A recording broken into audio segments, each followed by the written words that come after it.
പലരും നമുക്ക് കിട്ടാത്ത സൗഭാഗ്യങ്ങൾ മക്കൾക്ക് കിട്ടണമെന്ന് വിചാരിക്കും. ഞാൻ അങ്ങനെ അല്ല, അതുകൊണ്ട് എന്റെ മക്കളും അങ്ങനെ ആവണ്ട. ഒരിക്കലും ഞാൻ എപ്പോഴും പറയും കേട്ടോ, നമ്മൾ മക്കളോട് കണക്കുകൾ പറയരുത്. മോന്റെ ഇഷ്ടം എന്താണോ അത് ചെയ്യാനാണ് പറയാ. കാര്യം പിള്ളേർക്ക് അവരുടെ സ്പേസ് ഉണ്ട്. കതിരിൽ വളം വെച്ചിട്ട് കാര്യമില്ല. ഒരാൾ ചോദിച്ചാൽ എന്ത് കൊണ്ടെന്ന് ചോദിച്ചാൽ നമ്മളെ ആൻസർ ഉണ്ടായിരിക്കണം.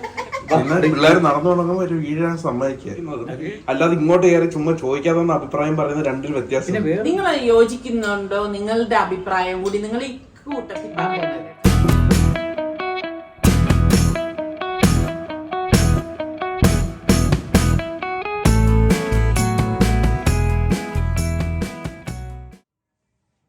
എല്ലാവർക്കും സലു കിച്ചണിലേക്ക് സ്വാഗതം. അപ്പം ഞാനിന്ന് വെറൈറ്റി ആയിട്ടുള്ള കുറച്ച് കറികളാണ് ഉണ്ടാക്കാൻ പോകുന്നത്. അപ്പോൾ ബ്രേക്ക്ഫാസ്റ്റിന് വേണ്ടിയിട്ട് ഞാൻ നമ്മളുടെ വൻപയർ തലേദിവസം തന്നെ വെള്ളത്തിൽ ഇട്ട് കുതിർത്തെടുത്തതാണ്. അപ്പോൾ അത് നന്നായിട്ടൊന്ന് കഴുകിയ ശേഷം ഇതുപോലെ പ്രഷർ കുക്കറിലേക്ക് ഇട്ടിട്ട് നമുക്ക് ഈ പയർ നികക്കെയുള്ള വെള്ളം ഒന്ന് ഒഴിച്ചു കൊടുക്കാം. ഒരുപാട് പ്രോട്ടീനൊക്കെ അടങ്ങിയൊരു പയറാണിത്. പിന്നെ നമുക്കിതിലേക്ക് വേണ്ടത് പട്ടയാണ് കേട്ടോ. ഇതൊക്കെ ഇട്ടാലേ ഈ ഒരു കറിക്ക് നല്ല ടേസ്റ്റ് ഉണ്ടാകത്തുള്ളൂ. അതോടൊപ്പം തന്നെ നമുക്കൊരു 3-4 ഗ്രാമ്പും ഇട്ട് കൊടുക്കണം. പിന്നെ ബേ ലീഫ് ഉണ്ടല്ലോ, അത് ഞാൻ ഒരെണ്ണം അത്യാവശ്യം വലിപ്പമുള്ളതായതുകൊണ്ട് മുറിച്ചിട്ട് കൊടുക്കുകയാണ്. പിന്നെ ഏലക്കായ ഒരു 3-4 ഇട്ട് കൊടുത്ത ശേഷം പാകത്തിനുള്ള ഉപ്പും കൂടി ഇട്ടിട്ട് ഒന്ന് ഇളക്കി കൊടുക്കാം. ഇളക്കി കൊടുത്ത ശേഷം നമുക്ക് പ്രഷർ കുക്കർ മൂടി വെയിറ്റ് ഇട്ടിട്ട് നമുക്ക് 6 വിസിൽ വരെ ഇതൊന്ന് വേവിച്ചെടുക്കണം. വൻപയർ ആയതുകൊണ്ട് തന്നെ കുറച്ചധികം നേരം എടുക്കും വേകാനായിട്ട്. അപ്പം 6 വിസിൽ കേട്ട് കഴിഞ്ഞ് സ്റ്റീമൊക്കെ പോയ ശേഷം ഞാൻ എന്താ കുക്കർ ഓപ്പൺ ചെയ്തു. അപ്പം നല്ല മണം വരുന്നുണ്ട്, കാരണം പട്ടയും ഏലക്കയൊക്കെ നമ്മൾ ഇട്ടതല്ലേ. അപ്പോൾ ആ പയർ കറക്റ്റ് പരുവത്തിന് വെന്ത് വന്നിട്ടുണ്ട്. വെന്തുടഞ്ഞു പോവുക ഒന്നും ചെയ്തിട്ടില്ല. ഈ ഒരു പരുവത്തിന് വേണം നമ്മളിത് വേവിച്ച് എടുക്കാനുള്ളത്. ഒരു പാൻ അടുപ്പത്തേക്ക് വെച്ചിട്ട് അത് ചൂടാകുമ്പോഴേക്കും നമുക്ക് 3 ടേബിൾ സ്പൂൺ ഓയിൽ ഒഴിച്ചു കൊടുക്കാം. ഇതിലേക്ക് നമുക്ക് 1 ടീസ്പൂൺ ചെറിയ ജീരകവും 2 സവോള ഇതുപോലെ ചെറുതായിട്ട് അരിഞ്ഞതും 2 പച്ചമുളകും കൂടി ഒരുമിച്ചിട്ടിട്ട് തന്നെയാണ് നമ്മളിത് വഴറ്റിയെടുക്കുന്നത്. അപ്പം ഞാനിവിടെ കാസ്റ്റ് അയൺ പാനാണ് എടുത്തിരിക്കുന്നത്. നമ്മൾ ഈ കാസ്റ്റ് അയണിലൊക്കെ ഉണ്ടാക്കുന്ന നല്ല ടേസ്റ്റും രുചിയാണ് കറിക്ക്. പിന്നെ ഒരു കൈപ്പിടി കറിവേപ്പിലയും കൂടി ഇതിലേക്ക് ഇട്ട് കൊടുക്കണം. ഇതൊക്കെ ഇടുമ്പോഴാണ് നല്ല മണവും രുചിയും ഒക്കെ ഉണ്ടാകുന്നത്. അപ്പം ഞാനിതൊന്ന് വഴറ്റി കൊടുക്കുകയാണ്. ഇതൊന്ന് വഴണ്ടി വന്ന ശേഷം ഞാനിവിടെ 1 ടേബിൾ സ്പൂൺ ഇഞ്ചിയും 1 ടേബിൾ സ്പൂൺ വെളുത്തുള്ളിയും കൂടി ഒന്ന് ചതച്ചെടുത്തതാണ്. പേസ്റ്റ് അല്ല ഉപയോഗിച്ചിരിക്കുന്നത്, ചതച്ചതാണ്. ഞാൻ പറഞ്ഞില്ലേ, എല്ലാത്തിനും ഞാൻ അങ്ങനെ പേസ്റ്റ് ഉപയോഗിക്കത്തില്ല. ചിലതിനൊക്കെ ഞാൻ ഇതുപോലെ ചതച്ചിട്ടാണ് അത് യൂസ് ചെയ്യുന്നത്.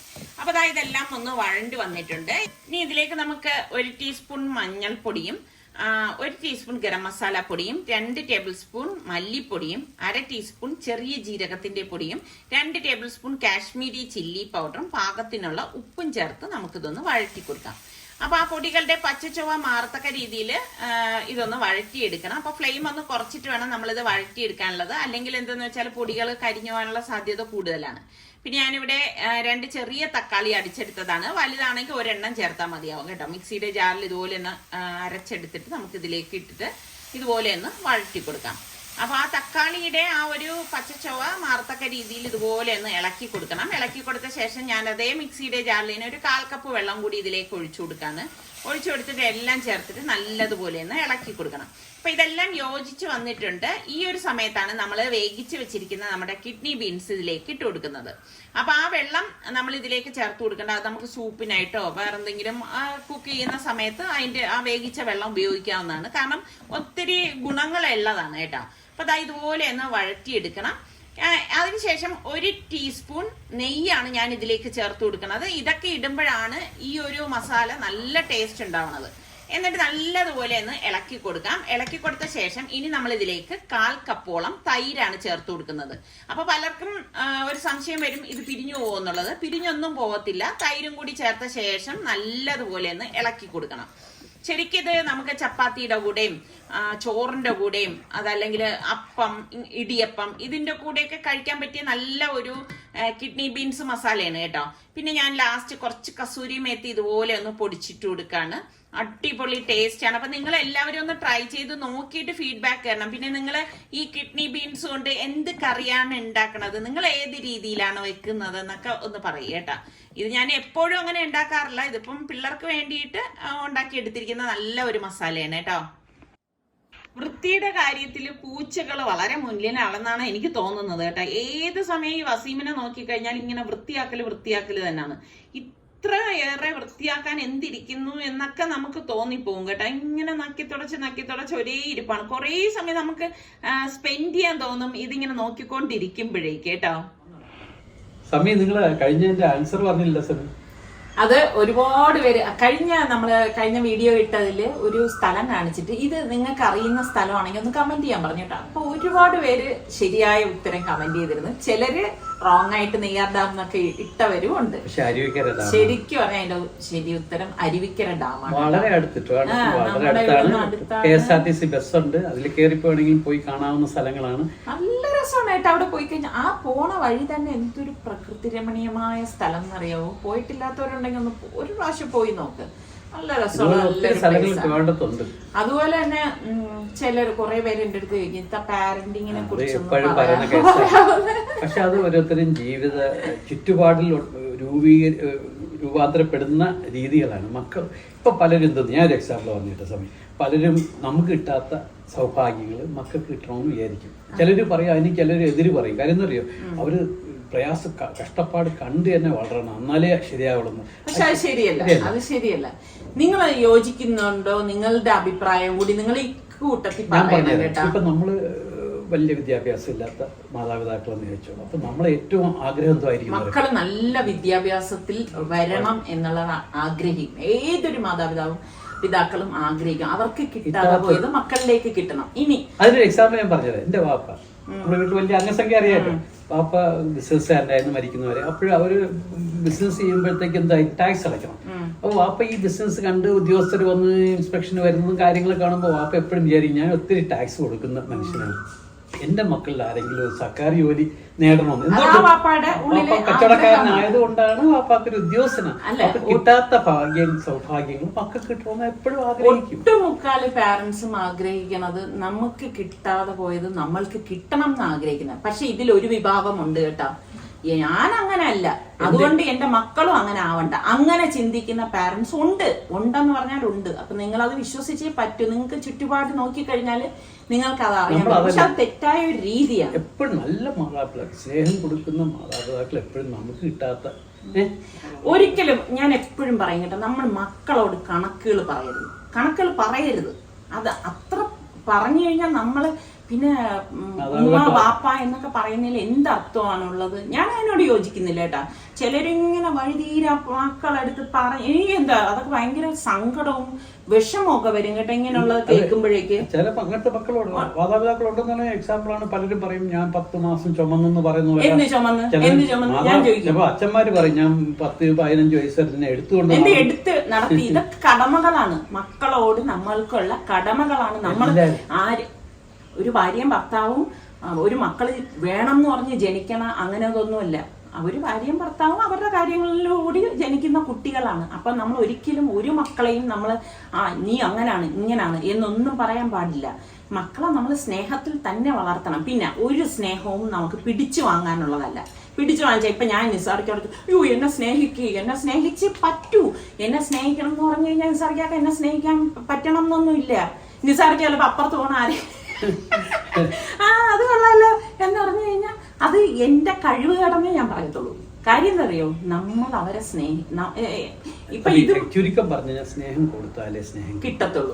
അത് വാസ്തവമാണ്. അത് നമ്മളൊരു വെറുതെ ഒരു എനിക്ക് മനസ്സിലായിട്ടുള്ള കാര്യങ്ങൾ, നമ്മൾ എത്രത്തോളം മറ്റുള്ളവരെ സ്നേഹിക്കുന്നു അവർ നമ്മളെ സ്നേഹിക്കും തീർച്ചയായും. അല്ലാതെ നമ്മൾ ഈ എടുത്തിയാടിയോ അല്ലെങ്കിൽ നമ്മൾ പിടിച്ചു വാങ്ങിച്ചോ അല്ലെങ്കിൽ മറ്റേത്. പക്ഷെ ഇതിന്റെ അകത്തൊക്കെ ബേസിക് എന്താ അറിയാം, നമ്മൾ എങ്ങനെയാന്ന് വെച്ച് കഴിഞ്ഞാൽ നമ്മളെ പിള്ളേരെ നമ്മൾ സ്നേഹിക്കണം. നമ്മൾ അവര് ചോദിക്കുന്നതൊക്കെ വാങ്ങിക്കൊടുക്കണം എന്നല്ല കേട്ടോ അതിന്റെ അർത്ഥം. എന്നല്ല, നല്ലതും ശരിയും പറഞ്ഞു കൊടുത്ത് നല്ല കാര്യങ്ങൾ ചെയ്യുമ്പോൾ അത് പ്രോത്സാഹിപ്പിച്ച് അവര് നമുക്ക് കിട്ടാത്ത കാര്യങ്ങൾ അവർ ആഗ്രഹിച്ചു കഴിഞ്ഞാൽ അവർക്ക് സാധിച്ചു കൊടുക്കും. ഇപ്പൊ ചിലരെ ഇപ്പൊ ഇൻസാറിക്കാരൊക്കെ ഏജിലുള്ളവരൊക്കെ ബൈക്കൊക്കെ ഇൻസാർക്ക് എപ്പോഴും പറയും കേട്ടാ, ഞാൻ ബൈക്കൊക്കെ ആഗ്രഹിച്ചിരുന്ന ഒരു കാലം ഉണ്ടായിരുന്നു എന്നിങ്ങനെ പറയാറുണ്ടായിരുന്നു.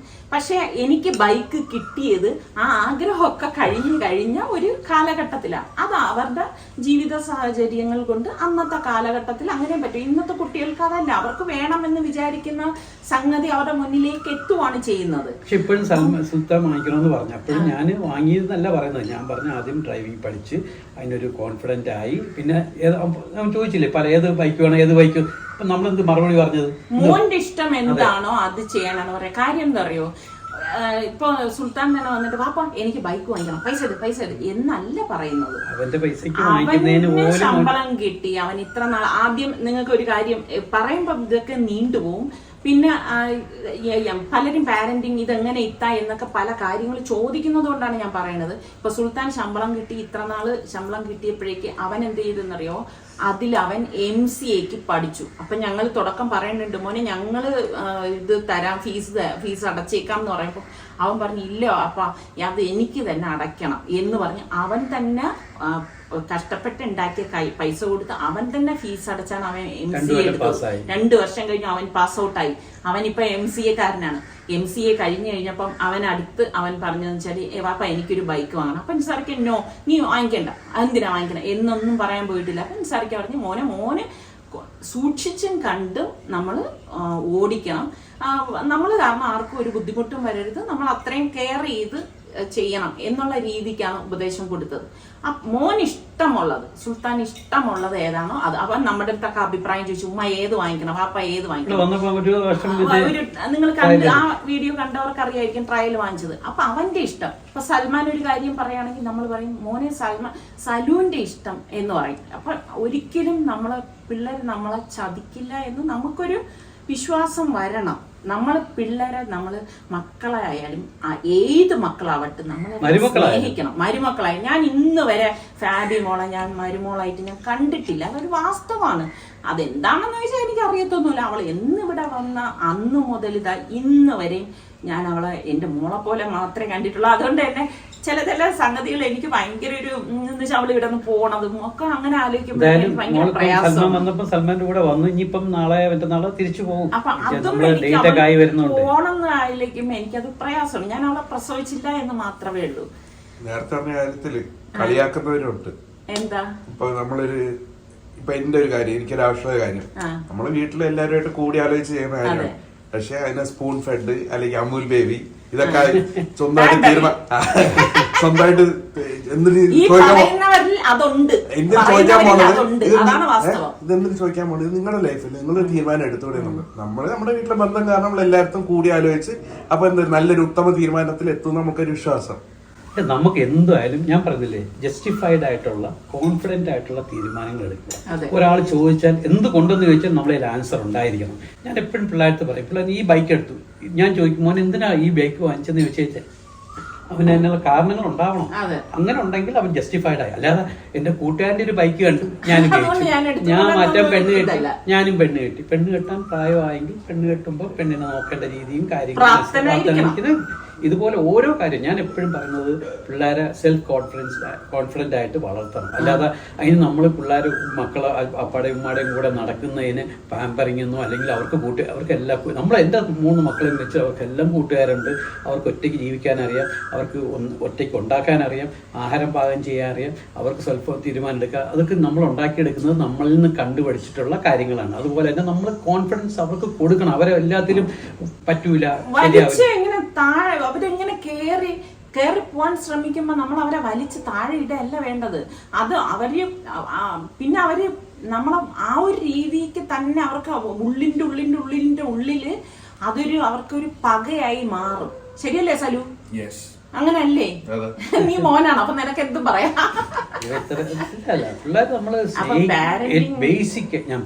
സ്നേഹം ഷോ ആവരുത്. അത് മറ്റുള്ളവർക്ക് ഷോ എന്ന് തോന്നും. ഞാൻ വേറൊരു ആസ്പെക്ട് ഉണ്ട്, സ്പേസ്. അതെ, ഒരു പ്രായം കഴിഞ്ഞ് കഴിയുമ്പോ പിള്ളേർക്ക് അവരുടെ സ്പേസ് ഉണ്ട്. ഇപ്പൊ ചിലരുണ്ട് കടന്നു കയറ്റും. ഇപ്പൊ നമ്മൾ ഞാൻ പറഞ്ഞില്ല, ഇപ്പൊ എന്റെ ഒരു കാര്യം ഞാൻ ഇപ്പൊ അപ്പുറത്ത് പറയുകയാണെങ്കിൽ ഞാൻ ഇങ്ങനെ ഒരു കാര്യം ചെയ്യുന്നുണ്ട് എന്ന് പറയുന്നു.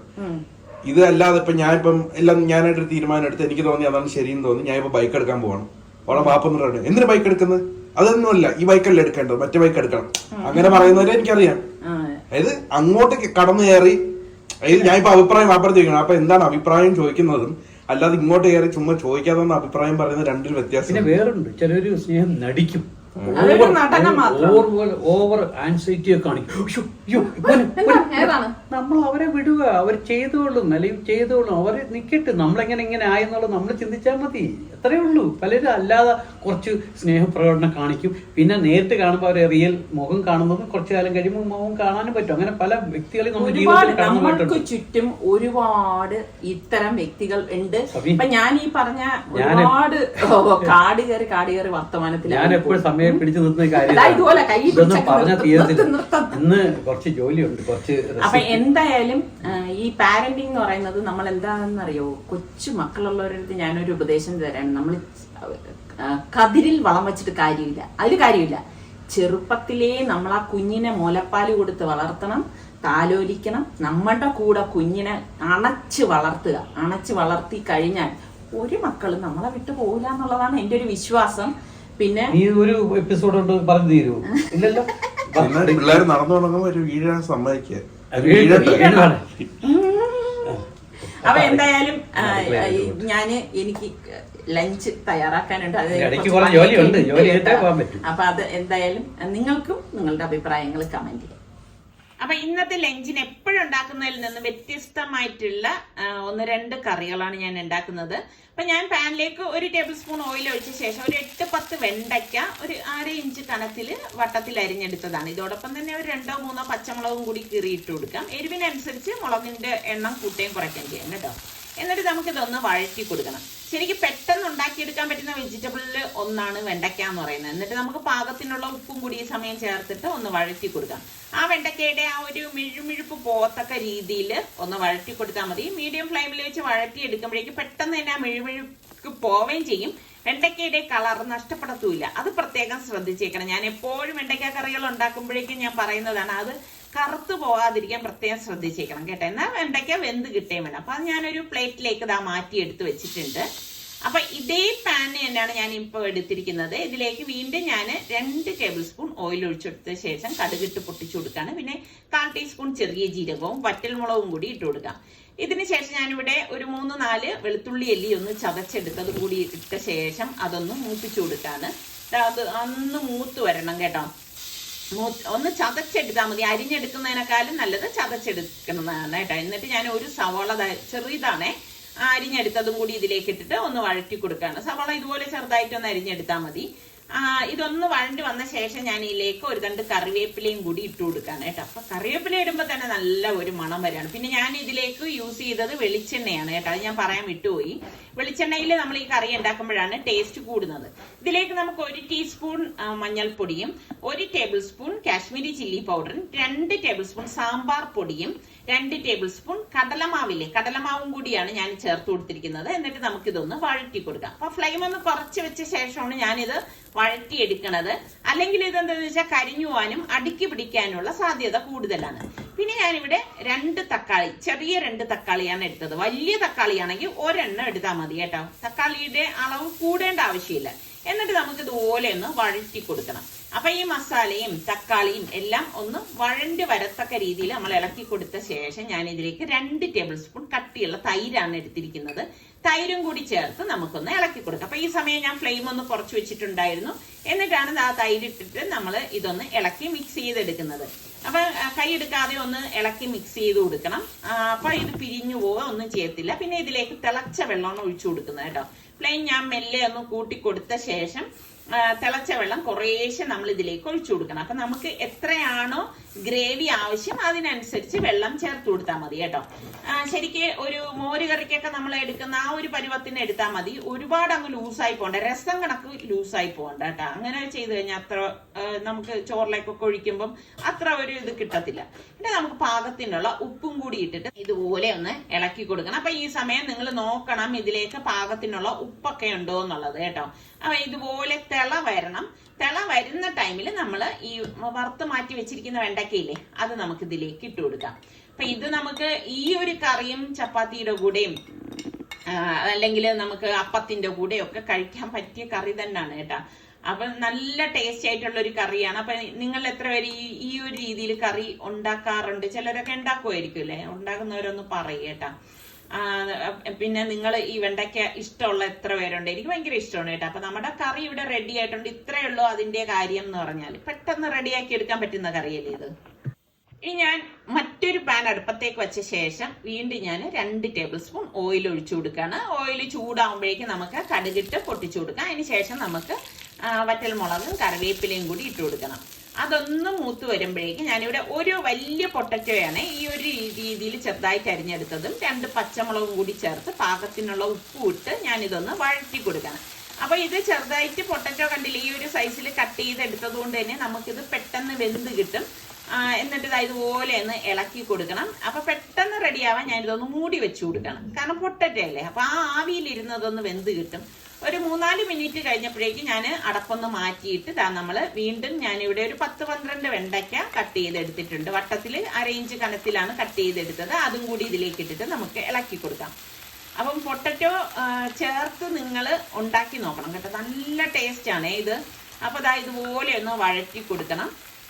വഴറ്റി കൊടുത്ത ശേഷം വീണ്ടും നമുക്ക് ഇതൊന്ന് മൂടി വെച്ചു കൊടുക്കാം. മൂടി വെച്ചു കൊടുക്കുമ്പോൾ പെട്ടെന്ന് വെന്ത് കിട്ടും കേട്ടോ. ഒരു 2 മിനിറ്റ് ശേഷം നമുക്ക് അടപ്പൊന്ന് മാറ്റിയിട്ട് വീണ്ടും ഒന്ന് ഇളക്കി കൊടുക്കണം. അപ്പൊ ഇതിനിടയിൽ നിങ്ങളൊന്ന് ഇളക്കി കൊടുത്തേക്കണം, അല്ലെങ്കിൽ എന്ന് വെച്ചാൽ അടുക്കി പിടിക്കാനുള്ള സാധ്യതയൊക്കെ കൂടുതലാണ്. അടുക്കി പിടിക്കാതിരിക്കാൻ പ്രത്യേകം നോക്കണേ. ഏത് കറിയാണെങ്കിലും അടുക്കി പിടിച്ച അത്ര ടേസ്റ്റ് ഉണ്ടാവില്ല. ഞാൻ വീണ്ടും ഒന്ന് മൂടി വെച്ചു കൊടുക്കാണ്. പൊട്ടറ്റോട് ചേർത്തത് കൊണ്ടാണ് ഇത്ര ടൈം എടുത്തിരിക്കുന്നത്. എന്നാൽ ഞാൻ എപ്പോഴും പറയുന്നത് പോലെ വീണ്ടും വീണ്ടും പറയുകയാണ്, വെണ്ടയ്ക്കയുടെ കളർ നഷ്ടപ്പെടരുത്. കളർ നഷ്ടപ്പെടാതെ തന്നെ നമ്മളിത് തയ്യാറാക്കി എടുക്കണം കേട്ടോ. അതിനുശേഷം ഞാനിവിടെ ഒരു സവാള ഇതുപോലെ കട്ട് ചെയ്തെടുത്തതാണ്. അത്യാവശ്യം കുറച്ച് വലിപ്പത്തിലാണ് കട്ട് ചെയ്തെടുത്തിരിക്കുന്നത്. അതും കൂടി ഇതിലേക്ക് ഇട്ട് കൊടുക്കാം. ഈ ഒരു ടൈമിലാണ് നമ്മൾ ഇതിലേക്ക് സവാള ചേർത്ത് കൊടുക്കുന്നത് കേട്ടോ. എന്നിട്ട് നമുക്ക് എല്ലാം ചേർത്തിട്ടൊന്ന് മിക്സ് ചെയ്ത് കൊടുത്ത ശേഷം ഞാൻ നോക്കിയപ്പോഴേക്കും ഉപ്പിന്റെ കുറവുള്ളത് കൊണ്ട് ഞാൻ കുറച്ച് ഉപ്പും കൂടി ഇതിലേക്ക് ചേർത്ത് കൊടുക്കാം. എന്നിട്ട് നമുക്ക് ഇതുപോലെ ഒന്ന് ഇളക്കി കൊടുക്കാം. നല്ല ഒരു മെഴുക്കുവരട്ടിയാണ്. കുട്ടികൾക്കൊക്കെ എന്തായാലും ഇഷ്ടപ്പെടുന്ന ഒരു ഐറ്റം തന്നെ ആയിരിക്കും കേട്ടോ. പെട്ടെന്ന് നമ്മുടെ വീട്ടിൽ വെണ്ടയ്ക്ക ഇരിപ്പുണ്ട്, ഒരു ഗസ്റ്റ് ഒക്കെ വന്നു കഴിഞ്ഞാൽ എളുപ്പം ഉണ്ടാക്കി എടുക്കാൻ പറ്റുന്ന 2 കറികളല്ലേ ഇത്. അപ്പൊ നിങ്ങൾക്ക് ഈ 2 കറികളും ഇഷ്ടപ്പെട്ടെങ്കിൽ തീർച്ചയായിട്ടും ലൈക്ക് ചെയ്യുകയും വേണം. അതുപോലെ തന്നെ എനിക്ക് ഇതിന്റെ ഫീഡ്ബാക്ക് കൂടി തരണം കേട്ടോ, എങ്ങനെ ഉണ്ടായിരുന്നു എന്നൊക്കെ ഉള്ളത്. വെറൈറ്റി ആയിട്ടുള്ള ഒരു റോസ്റ്റാണ് ഞാൻ തയ്യാറാക്കാൻ പോകുന്നത്. അപ്പൊ അതിന് വേണ്ടിയിട്ട് ഞാൻ ഇവിടെ ഒരു 1/4 കിലോയോളം കൊഞ്ച് കഴുകി വൃത്തിയാക്കി എടുത്തതിലേക്ക് മഞ്ഞൾപ്പൊടിയും ഗരം മസാല പൊടിയും കുരുമുളക് പൊടിയും കാശ്മീരി ചില്ലി പൗഡറും പിന്നെ ഇഞ്ചി വെളുത്തുള്ളി പേസ്റ്റ് ഉണ്ടല്ലോ അതും കൂടി ഇട്ട് കൊടുക്കുകയാണ്. എന്നിട്ട് നമുക്ക് പാകത്തിനുള്ള ഉപ്പും കൂടി ഇട്ട ശേഷം നമുക്കിതൊന്ന് ഇളക്കി മിക്സ് ചെയ്ത് കൊടുക്കാം. അപ്പൊ ഇതിന്റെ അളവ് ഞാൻ പറയാത്തതാണ്, കാരണം നിങ്ങൾ എടുക്കുന്നതിനനുസരിച്ച് ഈ മസാല കൂട്ടുകൾ എടുത്താൽ മതി കേട്ടോ. അപ്പൊ ഇതുപോലെ ഒന്ന് ഇളക്കി നല്ലതുപോലെ ഒന്ന് മിക്സ് ചെയ്തിട്ട് നമുക്ക് മസാല പിടിക്കാനായിട്ട് ഒരു 1/2 മണിക്കൂറെങ്കിലും ഒന്ന് മാറ്റി വെച്ചാൽ നല്ലതാണ് കേട്ടോ. അപ്പൊ ഈ സമയം ഞാൻ നോക്കിയപ്പോഴേക്ക് ചോറ് റെഡി ആയിട്ടുണ്ട്. അപ്പൊ ചോറ് ഞാനൊന്ന് ഊറ്റിയെടുക്കുകയാണ്. ഞാൻ പറഞ്ഞില്ലേ, ഇവിടെ ചോറ് കഴിക്കുന്നത് ഞാനും നിസാർഖയും മാത്രമേ ഉള്ളൂ. മക്കളൊക്കെ ചപ്പാത്തി അതൊക്കെയാണ് കഴിക്കുന്നത്, അപ്പം സാലഡ് അങ്ങനെയൊക്കെ ഉള്ളത്. അപ്പൊ അതുകൊണ്ട് തന്നെ വളരെ കുറച്ച് ചോറ് മതി. ഈ ചോറ് തന്നെ ഞങ്ങൾ 2 പേരും കഴിച്ചു കഴിഞ്ഞ് മിച്ചം വരും കേട്ടോ. പിന്നെ ഞാനത് ഫ്രിഡ്ജിൽ വെക്കാണ് ചെയ്യണത്. അപ്പൊ ഞാൻ ഇവിടെ ഒരു കാസ്റ്റ് അയൺ പാൻ അടുപ്പത്തേക്ക് വെച്ചിട്ടുണ്ട്. ഇതിലേക്ക് നമുക്ക് വെളിച്ചെണ്ണ തന്നെ എടുക്കണം കേട്ടോ. ഞാനിവിടെ ഒരു 3 ടേബിൾ സ്പൂണോളം വെളിച്ചെണ്ണ ഒഴിച്ചു കൊടുത്തു. വെളിച്ചെണ്ണയിലേക്ക് നമുക്ക് ഈ മസാല പുരട്ടി വെച്ചിരിക്കുന്ന നമ്മുടെ ചെമ്മീനുണ്ടല്ലോ അത് വെച്ചു കൊടുക്കാം കേട്ടോ. അത് ഫ്ലെയിം ഒന്ന് കുറച്ച ശേഷമാണ് ഞാൻ ഇതുപോലെ ഫുള്ളായിട്ട് തന്നെ വെച്ചു കൊടുക്കാണ്. എന്നിട്ട് നമുക്ക് ഇതൊന്ന് ഫ്രൈ ചെയ്തെടുക്കണം. അപ്പൊ നമുക്ക് ഇതിപ്പോ ഒരു സൈഡ് റെഡിയായ ശേഷം നമുക്കിത് ഇളക്കി വേണം ഫ്രൈ ചെയ്തെടുക്കാനുള്ളത്. കാരണം ചെമ്മീനല്ലേ, അപ്പൊ ഇത് ഇപ്പൊ ഇത്തിരി വലിപ്പം ഉണ്ടെന്ന് തോന്നിയാലും ഇത് റെഡിയായി വരുമ്പോഴേക്ക് വളരെ കുറച്ച് ക്വാണ്ടിറ്റി ആയിട്ട് മാറും കേട്ടോ. പിന്നെ നമ്മൾ ഈ കാസ്റ്റ് അയണിലൊക്കെ ഇത് ഉണ്ടാക്കുമ്പോൾ നല്ല ടേസ്റ്റ് ആണ് കേട്ടോ. എന്നിട്ട് നമുക്ക് കുറച്ച് കറിവേപ്പിലയും കൂടി ഇതിലേക്ക് ഇട്ട് കൊടുക്കണം കേട്ടോ. ഈ ഒരു സമയത്താണ് ഞാൻ ഇട്ട് കൊടുക്കുന്നത്. ഇതുപോലെ നമുക്ക് ഇളക്കി അതൊന്ന് റെഡിയാക്കി എടുക്കണം. അപ്പൊ ഒരുപാട് നേരമൊന്നും ഇട്ട് വേവിക്കേണ്ട കാര്യമില്ല. ചെമ്മീന് ഒരുപാട് നേരമൊക്കെ ഇട്ട് വേവിച്ചു കഴിഞ്ഞാൽ എന്താണ് പറ്റണമെന്ന് അറിയാം, റബ്ബർ പോലെ ആവും. അതിനത്ര ഒരു ടേസ്റ്റും ഉണ്ടാവത്തില്ല. അപ്പൊ ഒരു ജ്യൂസി പരുവം നമുക്ക് കിട്ടണം. അപ്പൊ ഇതുപോലെ ഒന്ന് ഇളക്കി എടുക്കുകയാണ്. അപ്പൊ ഇത്രയും മാത്രം മതി. ഇപ്പൊ ഓൾമോസ്റ്റ് ചെമ്മീന് വെന്ത് വന്നിട്ടുണ്ട്. അപ്പൊ ഞാനത് ഒരു പ്ലേറ്റിലേക്ക് മാറ്റുവാണ്. അപ്പൊ ചെമ്മീൻ ഫ്രൈ ചെയ്ത അതേ പാനിൽ തന്നെ ഞാൻ വീണ്ടും ഒരു 3 ടേബിൾ സ്പൂണോളം വെളിച്ചെണ്ണ ഒഴിച്ചു കൊടുക്കുകയാണ്. ഇതിലേക്ക് നമുക്ക് ഒരു 2 സവാള ചെറുതായിട്ട് അരിഞ്ഞെടുത്ത് വെച്ചിട്ടുണ്ട്. ഈ സവാളയും കൂടി ചേർത്ത് നമുക്കിതൊന്ന് വഴറ്റി കൊടുക്കാം. ഇതുപോലെ ഒന്ന് വഴറ്റി കൊടുക്കണം. സവാള അങ്ങ് ഓവറായിട്ട് വഴണ്ട് വരേണ്ട ആവശ്യമൊന്നും ഇല്ല കേട്ടോ. ഈ ഒരു പരുവത്തില് വഴണ്ട് വന്നാൽ മതിയാകും. അപ്പൊ സവാള വഴണ്ട് വന്ന ശേഷം നമുക്ക് ഇതിലേക്ക് 1 ടീസ്പൂൺ മഞ്ഞൾപ്പൊടിയും 1 ടീസ്പൂൺ ഗരം മസാല പൊടിയും 1 ടീസ്പൂൺ കുരുമുളക് പൊടിയും 1 ടേബിൾ സ്പൂൺ കാശ്മീരി ചില്ലി പൗഡറും പാകത്തിനുള്ള ഉപ്പും കൂടി ഇട്ടിട്ട് നമുക്ക് ഇതുപോലെ ഒന്ന് ഇളക്കി കൊടുക്കണം. ആ പൊടികളുടെയൊക്കെ ആ ഒരു പച്ചച്ചൊവ മാറത്തക്ക രീതിയിൽ നമ്മൾ ഇത് ഇളക്കിയെടുക്കണം. അതിനുശേഷം നമുക്ക് ഇതിലേക്ക് 2 തക്കാളി ഒന്ന് ക്രഷ് ചെയ്തതാണ് കേട്ടോ, അത് ഞാൻ ഇതിലേക്ക് ഇട്ട് കൊടുക്കണം. വല്ലാതെ ജ്യൂസ് ആക്കിയിട്ടില്ല, ഒന്ന് ക്രഷ് ചെയ്തിട്ടേ ഉള്ളൂ. എല്ലാം ചേർത്തിട്ട് നല്ലതുപോലെ ഒന്ന് ഇളക്കി കൊടുക്കണം. അപ്പൊ തക്കാളിയും മസാലയും എല്ലാം ഒന്ന് യോജിച്ച് വരണം. ആ ഒരു രീതിയിൽ വരത്തക്ക രീതിയിൽ വേണം നമ്മൾ ഇതൊന്ന് ഇളക്കി കൊടുക്കാനുള്ളത്. അപ്പൊ ഇന്ന് ഞാൻ ഉണ്ടാക്കിക്കൊണ്ടിരിക്കുന്നതായിട്ടുള്ള ഈ കറികളിൽ ഏതാണ് ഇഷ്ടപ്പെട്ടതെന്ന് കൂടി നിങ്ങൾ കമന്റ് ചെയ്യണം കേട്ടോ. അത് വഴണ്ടി വന്ന ശേഷം നമുക്ക് ഈ ഫ്രൈ ചെയ്ത് മാറ്റി വെച്ചിരിക്കുന്ന ചെമ്മീനില്ലേ അത് ഇതിലേക്ക് ഇട്ട് കൊടുക്കാം. ഇട്ട് കൊടുത്തിട്ട് എല്ലാം ചേർത്തിട്ട് നല്ലതുപോലെ ഒന്ന് ഇളക്കി മിക്സ് ചെയ്ത് കൊടുക്കണം. ഇപ്പൊ ചെമ്മീൻ തന്നെ ഓരോരുത്തർക്കും ഓരോരോ ഇഷ്ടങ്ങളായിരിക്കും അല്ലെ. നിങ്ങൾക്കൊക്കെ ഏത് ടൈപ്പാണ് ചെമ്മീനിൽ ഉണ്ടാക്കാൻ ഇഷ്ടം? ഞാനിവിടെ 1/2 കപ്പ് തേങ്ങാപ്പാൽ, കട്ടിയുള്ള തേങ്ങാപ്പാൽ ഇതിലേക്ക് ഒഴിച്ചു കൊടുക്കാണ്. ഒഴിച്ചു കൊടുത്ത ശേഷം നമുക്ക് കാസ്റ്റ് അയൺ പാൻ ആയതുകൊണ്ടാണ് നല്ലതുപോലെ ബോയിൽ ആവുന്നത്. അപ്പൊ ഇത് അടി ചേർത്ത് നമ്മൾ ഇതുപോലെ ഇളക്കി യോജിപ്പിച്ചെടുക്കണം. അപ്പൊ ആ മസാലയും തേങ്ങാപ്പാലും എല്ലാം കൂടിയിട്ട് നല്ലതുപോലെ ഇതാ യോജിച്ച് വന്നിട്ടുണ്ട്. അപ്പൊ ഇതാ ഇതുപോലെ നല്ലതുപോലെ തിളവണം. അപ്പൊ ഈ ഒരു ടൈമിൽ ഞാൻ കുറച്ച് കറിവേപ്പിലയും കൂടി ഇട്ട് കൊടുക്കാണ്. പിന്നെ നമുക്ക് ഈ ഒരു രീതിയിൽ ഈ ഒരു സ്റ്റേജിൽ തന്നെ നമുക്ക് എടുക്കാം കേട്ടോ. ഈ ചോറും കൂട്ടി കഴിക്കാൻ നല്ല ടേസ്റ്റ് ആണ്. പക്ഷെ ഞാൻ അങ്ങനെ എടുക്കുന്നില്ല കേട്ടോ. ഫ്ലെയിം ഒന്ന് ഞാൻ ഈ സമയത്ത് കൂട്ടി വെച്ചു കൊടുക്കാണ്. അപ്പൊ ഇനിയിപ്പം വേറെ ഒന്നുമില്ല, ഞാൻ ഇതിനെ ഒന്ന് വരട്ടിയെടുക്കണേ. വരട്ടിയെടുത്ത ശേഷം നമുക്ക് കുറച്ച് മല്ലിയിലയും കൂടി ഇട്ടെടുക്കുമ്പോൾ അടിപൊളി ചെമ്മീൻ വരട്ടും റെഡിയാവും കേട്ടോ. അപ്പൊ ഇന്ന് ഞാൻ ഉണ്ടാക്കിയതിൽ ഏത് വിഭവമാണ്, ഏത് കറിയാണ് നിങ്ങൾക്ക് ഇഷ്ടപ്പെട്ടതെന്ന് പ്ലീസ് ഒന്ന് കമന്റ് ചെയ്യണം കേട്ടോ. എങ്കിലല്ലേ എനിക്കത് അറിയാൻ പറ്റുമോ നിങ്ങളുടെയും കൂടി ഇഷ്ടങ്ങൾ എന്താണെന്നുള്ളത്. അതുപോലെ തന്നെ നമ്മുടെ ചാനൽ കണ്ടുകൊണ്ടിരിക്കുന്നവരിൽ സബ്സ്ക്രൈബ് ചെയ്യാതെ കാണുന്ന ആരെങ്കിലും ഒക്കെ ഉണ്ടെങ്കിൽ നിങ്ങൾക്ക് ഇഷ്ടപ്പെട്ടാണെങ്കിൽ സബ്സ്ക്രൈബ് ചെയ്യാനും ആ ബെല്ലൈക്കൺ പ്രസ് ചെയ്യാനും ഒന്നും മറന്നു വരുതേ. ശരിക്കും പറഞ്ഞാൽ ഈ ഒരു ചെമ്മീൻ വരട്ട് മാത്രം മതി ചോറ് കഴിക്കാനായിട്ട് കേട്ടോ. ഇനി ഞാൻ കുറച്ച് മല്ലിയിലയും കൂടി വിതറി കൊടുക്കാണ്. അപ്പൊ ഇനി അടുത്ത് നമുക്ക് നല്ല റെസിപ്പിയോ അടിപൊളി വ്ളോഗോ ആയിട്ടൊക്കെ കാണാം. എന്തായാലും നിങ്ങൾ ഇതിന്റെ ഫീഡ്ബാക്ക് തരണം. അതുവരയ്ക്കും എല്ലാവർക്കും ബൈ.